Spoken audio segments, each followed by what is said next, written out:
Welcome to Awakening TV. I'm Alicia Hartzell, heart expert and the author of the book, Awakening to Your Story. Today we are going to talk about forgiveness. I got a great question that is very brave and honest, and that's kind of where we're going to jump off onto the topic today. This was the question. I was wondering if you could talk about forgiveness. You talk a lot about paying attention to the voices inside our heads and navigating our way through what we're trying to show. One of my very close friends and I haven't been speaking to each other much lately. A lot of stuff went down between us and she betrayed my trust. We talked about it and she asked me to forgive her, and I did. The only problem is it hasn't really been the same since. And the voices in my head keep telling me not to trust her, that she'll stab me in the back again. I want to forgive her, I really do, and I thought I did, but I can't seem to forget what happened, and those voices keep bringing it up. What should I do next? This is a great, honest, super honest question, and it happens a lot. We say that we forgive, and then we find ourselves not able to forget. And in that not forgetting, we get tangled up by those voices in our head trying to keep us attached to what happened. Now, sometimes when this happens, we are honestly protecting ourselves from the person in front of us. The only sticky situation is then that becomes our truth, right? Whatever limiting thing happened in that relationship, in that moment that needed the forgiveness, it starts to become our truth.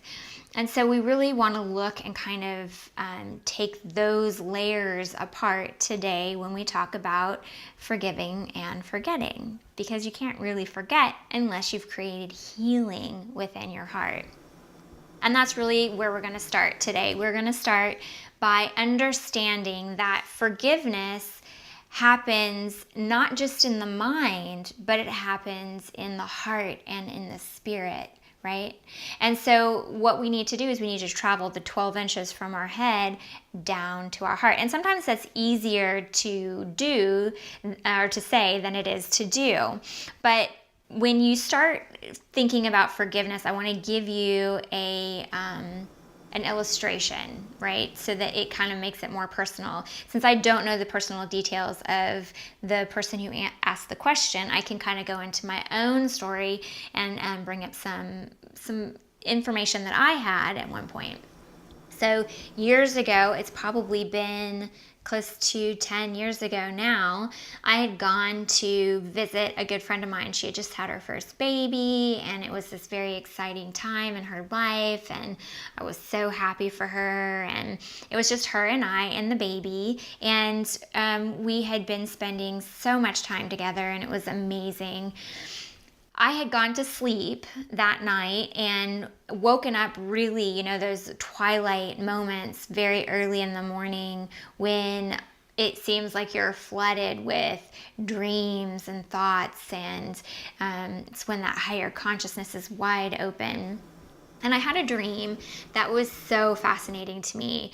I was on the beach, and I had been kind of sitting in the sand and where the water kind of came up. And this beautiful man walked up towards me out of the water. And he said, "Alicia, come and play with me in the water." And I was very, very, very single at this period of time, and, really longing for a partner. And so, of course, that went straight into my heart, and in the dream, it made me pay attention, right? And this man was like, "Come and play with me in the water. Come and play." And he was laughing and splashing, and I couldn't, because I was literally attached to the sand, weighted down, right? Like weighted down. And in the dream, I kept thinking, I want so badly to play, but I have all this stuff and I can't get up. And I want to play so badly. And all he said was, all you have to do is to let go of all the pain. Just let it go. And you can come and play with me. And in the dream, I couldn't let it go. And off into the water he went. And I woke up, and, this was around, the 5 o'clock, 4 o'clock hours. I woke up and I started journaling. And what I had to process for myself was that I had been holding on to so much pain and so much limitation with my relationship with my mother, that all that suffering had carried out and wouldn't let me move forward into my future, right? That's how I kind of took the dream and started moving with it. Now, my mom and I had come to a kind of fork in the road a couple years before this, where I was really honest with her. I laid everything out on the table. I was like, listen, I know that this is what happened in my life. I want you to stop denying it. And I kind of tried desperately to hold her accountable so that I could feel better, right? So I laid it all out for her and was like, now you deal with it. And I kind of like walked away, still very much holding the pain, right? Still holding the pain as my truth, but casting it off to her as if it were her responsibility.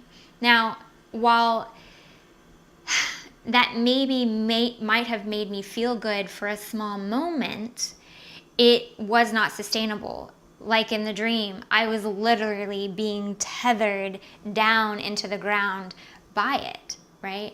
Because I had still adopted that pain as my truth. I had not forgiven her for the shortcomings that she had that had bled out into my life, but I had tried to make her responsible for it. And let me tell you, that is not forgiving. That is not forgiving. And I kind of thought it was. I was being honest and I was being open and I set it out there. And the truth is that it still tethered me, because I had not yet created healing for myself, right? I had it in my mind that I was forgiving her because I was putting it back onto her, but I hadn't really forgiven her. I hadn't moved down 12 inches and let it go and really seen her for where she was, and then created healing within my own self. And so I journaled and I journaled and I journaled, and I literally took everything and I just cast it out. And I was like, you know what? This is not mine, right? I can't do this. And I just wrote it all out until I could go back to sleep. And I went back to sleep. And when I woke up in the morning, it was like the first time I could breathe. I had truly forgiven her for everything that she had accidentally handed down to me. And it was such freedom. And I didn't do it for her. I did it for me. So as we're trying to figure out where we're doing the healing, right? That's the first heart actionable. Figure out where you're doing the healing. Come down 12 inches. Don't just do it in the mind, do it in the heart, right? I had to understand that I was not forgiving for her. I was forgiving for me. And I was doing it in my heart to create healing, right? That is where you're going to find the most impact for, bang for your buck when you're talking about forgiveness and moving forward. Now, the second real place I want you to focus is where to do the healing, and then actually creating the healing itself, right?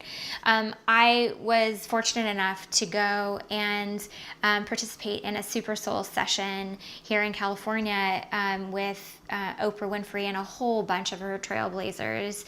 And Caroline Miss was one of those trailblazers. And I thought it was really appropriate to add what I learned from that moment with her on stage into this question, because I found it so valuable. Now, when she was talking about ushering us to our soul, right? That was the context for the dialogue. She wanted us to understand where our soul was and what our soul was. And she did it in the framework of forgiveness, right?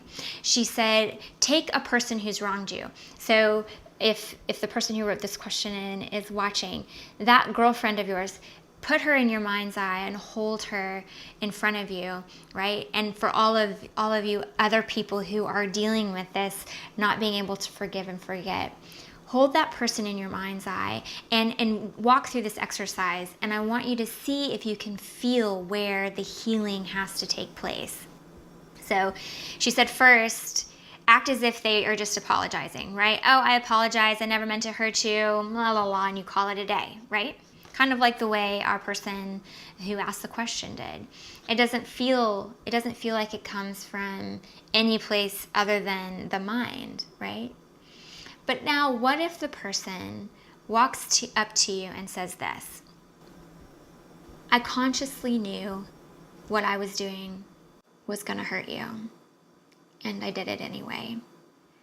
I heard my conscience tell me not to do it, and then I did.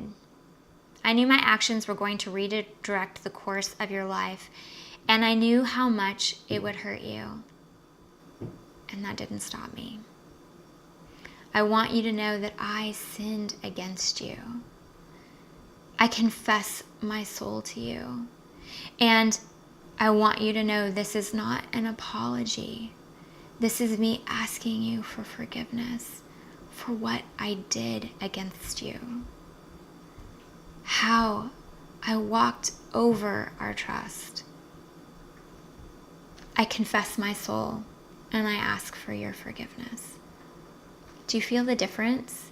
Where that goes, where that hits, that is the soul, that is the heart, and that is where you have to do the work.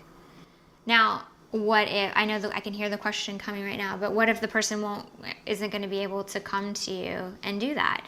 And probably more often than not, you're not going to be able to interact with someone in that way. They may not have the capacity of heart to come to you in that honesty. They may not even understand what they did and how they hurt you, how they betrayed your trust, right? But your healing is your responsibility. Your heart and all that it carries, that is yours. That is your story. That is your truth that you're working for or against, right? So for this person who wrote in, you know, the feelings of being betrayed, right? That is up to you to heal. Right? You cannot necessarily expect someone who doesn't have the capacity to come to you and ask for that forgiveness, but you still have to create that healing and that forgiveness within your own heart space. Otherwise, you're right, you're never going to be able to walk away, and those voices are going to keep calling back at you, reminding you of the pain, making it so that you adopt a truth of that pain rather than stepping into your fundamental truth of the wholeness and of the light, right? So it's up to you to create healing within your own heart, and that's the second heart actionable. So the first, remember, figure out where you're doing the healing. Come 12 inches down to your heart and your soul.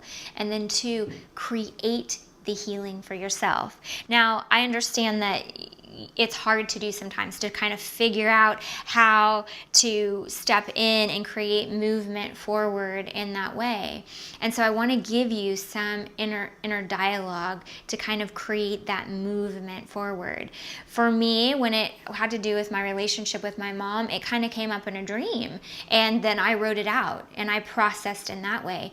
You can do it in writing, you can do it in meditation. There are so many good meditations out there that are forgiveness meditations. You can go and just reflect, take a long drive, get on your bike and do a bike ride and process it. You have to process it, not just in your mind, but in your heart. If you need someone to talk to, right, to create that inner dialogue, go to your inner child, right? Talk to your inner child. Go to your higher self. You can create that inner dialogue within yourself, right? It's up to you to create that healing within that space within your heart and your story, right? So as you're doing this and as you're stepping in and starting to create healing at that doorway of your soul, at the heart, understand that you may not just be creating healing for that moment, right? You have a scenario, right? As you stepped in with this girlfriend, that says, I don't trust, right? Don't trust. You might get stabbed in the back. That's your voice. That's the voice in your head. That's the information that keeps coming across. Recognize that as you're working towards healing the relationship that you have with her, you might also be healing an internal belief that you have about love too. It might be a fundamental belief that you got mismatched with inside your experience, and the limiting belief came over and masked it, that says you cannot trust. And that may be why law of attraction called in this experience with this friend of yours, right? So that you can clear it and create healing within your heart. So it's up to you to step in and create healing. And as you do that, I want to give you some language, because the next actionable is letting go. And it's really hard to let go if you have not created the healing. So if you want to do writing, write it out. If you want to step into meditations, there's so many forgiveness meditations out there. You can also go to my website, awakeningtoyourstory.com. If you put your email in, it will automatically send you a beautiful love meditation that is perfect for doing forgiveness work. Go to your inner child, get comfy on your bed, get comfy on your floor, and just have a dialogue with your inner child, right? And as you start to step into that dialogue, I want to give you some examples of the things that you can say so that you feel confident in what it is you're moving towards. You could say something like this: I know that you have been betrayed. She put you in a really bad position, and the hurt is lingering, and it feels so bad. She doesn't understand that what she did only made it worse. You don't have to trust her moving forward if you don't want, but you can let the limitation go. You cannot let her actions and her limited capacity to love and to trust limit yours. I forgive you for your limitation, and I let go of it so that I can return to my truth. See, as you forgive that person, you're doing it to release them so that you can have your definition of love and trust. The thought that runs through your head that you cannot trust, that's attached to her and bound within your story with what happened, is yours only if you adopt it.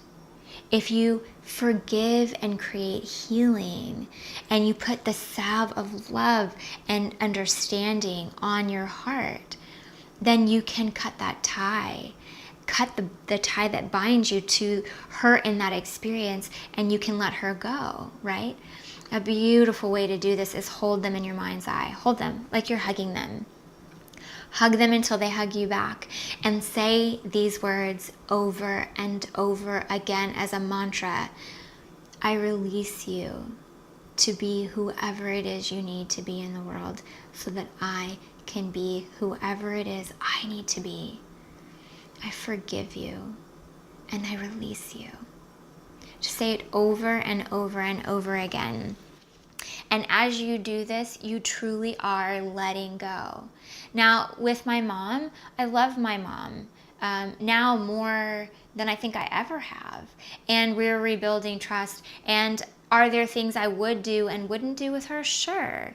Because I know who she is, and I value who she is wherever her capacity happens to be. That's unconditional love. And with your friend, you can love her. When you do this kind of healing work, your capacity gets larger, and you get to gift her unconditional love. And you get to say, Even though you may hurt me again, I still love you. And I may stand at a distance, not in a reaction to you, but because I've learned this truth for myself. And I still choose to love, because love is where my trust lies. Love is my truth, right? Do you see how it starts to take away the limitation and broaden your capacity to love, right? So if you are at a place where you have forgiven, but you maybe can't forget, try forgiving, not just in the mind, but in the heart and in the spirit, right? So that you can create healing within your story. And then you can start to gift the world and step out with a broader capacity to love. Remember, come down 12 inches. Know where you're doing the healing. 2, create healing in that space for you, not for them. And 3, let go. And as you let go, understand your capacity to love is broadening. If you need any other help or tips on this, visit awakeningtoyourstory.com. You can also email me at alicia@awakeningtoyourstory.com. Go to the website, type in your email address, and I will send you that love meditation that is perfect for healing relationships. Until next time, know that I value your honesty and your vulnerability to step in and be a seeker in your life and show up in the way that only you can. I am sending you tons and tons of love. For more support, information, and inspiration, join me at awakeningtoyourstory.com.